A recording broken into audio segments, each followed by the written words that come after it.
Okay, guys. Whoa, what's my hair doing? I don't know what it's doing. Sorry. Alright. Episode 3. I actually had time this week to get this done, so awesome. I probably won't be able to do this like once every week, but I will try my best. So episode 3, Weiguang up to her usual shenanigans. Well, I guess I should say everybody's up to their usual shenanigans. Just kind of playing on what the episodes did before, so just a summary. And I do have my notes here too. Oh, and you know what? We got one new character. Look, I have a PowerPoint for one character. This is totally awesome. Awesome. Ugh. Whoops, from beginning. Yay! And, oh gosh, I forgot to look up her name. Is it Juan? Born in 1997. She's so cute. Got the little, I really like, she's adorable. Okay. So that was really, really fast. Alright. So. Should I take that down there? Okay, yeah, we'll just do that. I got my notes here, as usual. I'll try not to just read through them. But with last episode, we were left, goodness, with Fengju wanting to go back so she can meet Donghua, because it's been so long, and she was like, I need to meet him. And so the beginning of this episode, I'm like, okay, well, at least she didn't just waltz over there in human form and be like, hey, I'm here. So she tried to be stealthy. But she turned into her nine-tailed fox form and ran over and then kind of hid behind the pillar and was watching them.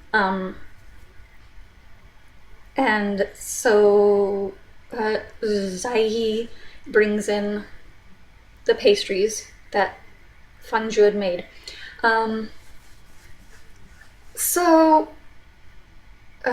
What is it? Lian Song? He's the first one to take a bite of it, and like he just kind of randomly takes a bite, but then all of a sudden he's like, oh my gosh, it's like delicious, and he starts hallucinating that because it's so delicious, and he starts hallucinating that Ximing is the lady that he really loves, who's Cheng Yu. So this is the first time we get to see your face in this show, even if it is just an illusion. That's pretty hilarious, if you ask me. So good. He's like, okay, Donghua, you have to try this. So he's like, okay. So he takes a bite, and he really likes them too. He's like, well, who made these? And I'm sure you can guess who totally lies their pants off. Or I guess she's wearing a robe or something. Anyway, Zai, she's like, oh, I made them. I totally made those.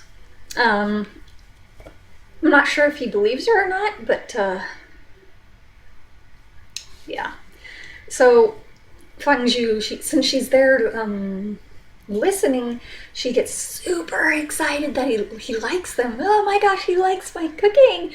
And whenever she gets excited, her tails appear, and they appear, and luckily for her, Ximing is the first one to see her, so he's able to kind of cause a little distraction and make his way over to her and be like, oh, dude, what are you doing? Like, hide your tails. What? People are going to find out who you are. And she was just, yeah. She's like, oh, it's been too long and I need to meet Donghua. And yeah. So he takes her somewhere else and is telling her all like, oh, you're going to like get yourself in trouble. People are going to find out. And Cheng Yu apparently is listening in. She's there, and she finds out that Fengju, what she's doing, and that she's hiding. One thing, she gives her advice on how to win over Donghua and how to pay back his kindness. And she's like, well, first you gotta wait for the right moment for when he needs to be saved, and then you jump in and save him. she says, but to start off with, start with his stomach, because men, that's just how you get to men, which I guess that's a worldwide thing, because I've heard that here too. I've had people be like, oh, just make good food. They, think with their stomach. And so I guess that's a worldwide thing. Let's see. Oh yeah, so we get a little more of Yan Qiwu, and he thinks the only way he can win Jiang, the woman he loves, is to challenge Donghua to a fight and to beat him. Because like, okay, I can't learn all these things that she likes, like what do you call them, the more genteel side of things, because he, like the writing and the music and all that kind of stuff. He's like, there's no way I can learn this by the time she gets married. So he's like, I gotta challenge him to a fight, and I gotta win so that I can have Jiang. So they have somebody. He sends the letter in Donghua, in his typical style. He makes him wait. He says something about a tea leaf, like tea leaves need time, the right time to pick them, and so he doesn't send an immediate reply, which is that's hilarious to me, because then Yan Qiwu is like, what the heck? Why isn't he answering? Okay, so, oh yeah, those cakes were such a success that Zai He is like, okay, you need to teach me how to make these, because I need him to like me. He already recognized me for the ones you made, and so I need to make sure that I know how to make them. And so, well, she does, but apparently the sorrowless flour that she uses to make these cakes, it has something to do with the feelings or the emotions of the person that makes them. And so when she serves them, they're not as good. And Lian Song says that he can still feel the sorrow, so I'm assuming maybe the ones Fang Zhu made maybe just got rid of all sorrow, or all, I don't know, that's kind of what it made me think of. And so Zai He is of course pissed off. And so Fang Zhu's like, well, maybe it's this yushi root. Maybe that's what you're missing. But I think she's trying to play a trick on Zai He when she's like, okay, but you need the best, and the best is at the bottom of this lake, and you need to go get it. And I'm thinking she was like, oh, Zai He's gonna go there, and then they have to get it from the bottom of the lake, and then I'm gonna be here, but Zai He, of course, is too smart. And she's like, oh, you're coming with me. And I mean, you know what's gonna happen anyway. I'm sorry for clearing my throat so much, guys. Okay. And you're right. Zai He kicks her into the lake, so she has to get it, and then they leave her there in the middle of the lake, so she has to swim back to the shore. It's a bit it's amusing. Kind of like I was gonna play a trick on you, but now you got the trick played on you instead. When they get back home, Zai He is trying to make this fish. I think it's sweet and sour fish is what it was. And she's like, okay, Fang Zhu, you need to watch the fish and make sure it doesn't burn. And right there, I mean, that's just like a trumpet. Well, we know what's going to happen right now, don't we? Because we know. She falls asleep. And she dreams of Donghua. And it's a really nice dream. It's like, oh, get my heart all fluttery and everything. Yeah, she burns the fish. It's awesome. Probably it's like something I would cook. I mean, I can cook some things, but yeah. So now she's like, okay, crap, I just burned the fish, what am I going to do? They're going to kick me out for sure. And she tries to catch a fish in the koi pond, I think. Well, I don't know if it's a koi pond, but that's what I called it, the lotus pond. And like, she can't, like, not even with magic, she can't catch them. And we do learn, let's see, yeah, let's see, where was that part? Did I forget to put that? Oh yeah, you know what? That, because we see that Yan Qiwu is so pissed off that they send another person. Apparently he's like a carp spirit to go and deliver the message and see what's going on. And he jumps out of the water right when she's given up, and she spears him and cooks it. She doesn't know it's him, but she just, oh, it's a fish, and she cooks that up, which is quite amusing to me.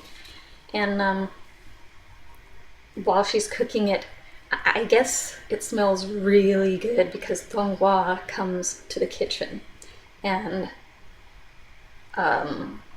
he picks up her little hairpin falls down, so he picks that up, and like, it's weird, like, just from smelling the fish he can tell how she made it. He's like, oh, you did this and this, and she's like, yeah.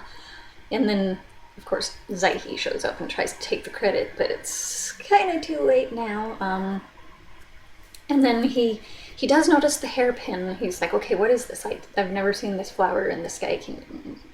And she's like, well, it's because it's the sky and the stars of Qingqiu. That's how Google says it. You can correct me if I'm wrong. Okay, so then he says, when a nightingale strays into the Milky Way, who can tell how many years it has been through? And he hands it back to her. And I wasn't sure what that means. So the next scene when she's like, she repeats it, she's like, ah, and then she goes, what does that mean? And I'm like, oh, okay, thank goodness. Because I'm like, what does that mean? I'd have to think about it a little more. But it makes her super happy, and she like, and then, I don't know, it's nighttime, and she starts making these fox cries because she's so excited, in which, this is a part where you kind of see Donghua, like, maybe something he has a soft spot for, like, animals and stuff, wildlife, because it kind of makes him smile. And he's like talking, like, oh, there's a little fox, you know, it's making him smile. And then at the same time, some fireflies come in, they land on his little painting, and he smiles at them too. It's kind of like a little private moment, I think, that he smiles at. And so you kind of get the sense that he loves nature, is what I'm getting, the animals and stuff. Alright, so Donghua, he actually finally does respond, and he tells him, Yan Qiwu, he tells him, no, I've got tea leaves to pick, so I can't come.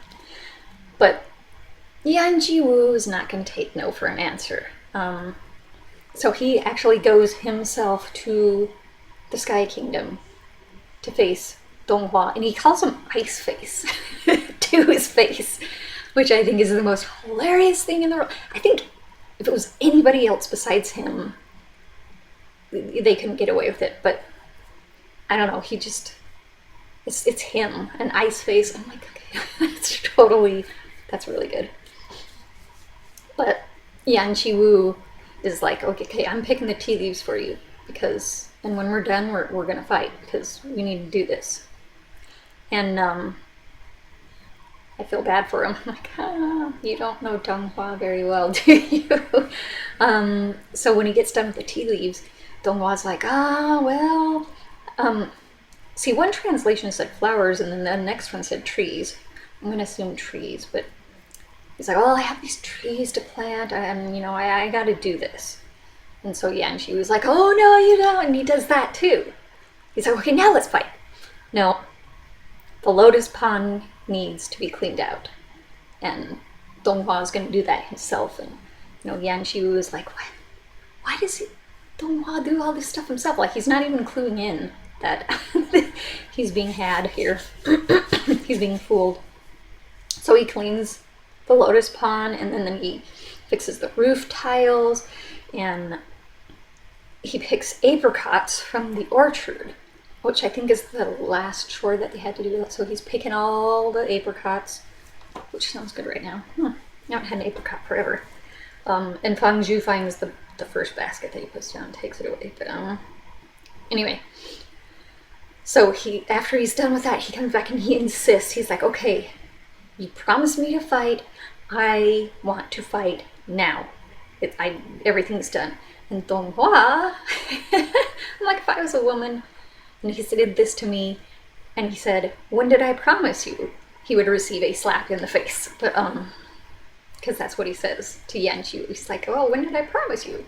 And I mean, it's true, he never did. He never promised. He never said, oh, okay, I'll fight you if you do this. Yan Qiwu just assumed. And you know what they say about assuming. And he's like, okay, no, I insist that you fight. And so Donghua's like, he thinks about it for a second. He's like, no, I don't think I'm gonna fight, no. And he walks away, which really makes Yan Qiwu mad. And he's, I'm gonna attack you with everything I have. And I think he's worn out from all the chores, so he really didn't have much power. And Donghua just totally kicks his butt, throws him out of the front doors and shuts him. And our last scene on this is Yan Qiwu pissed off, screaming at Donghua.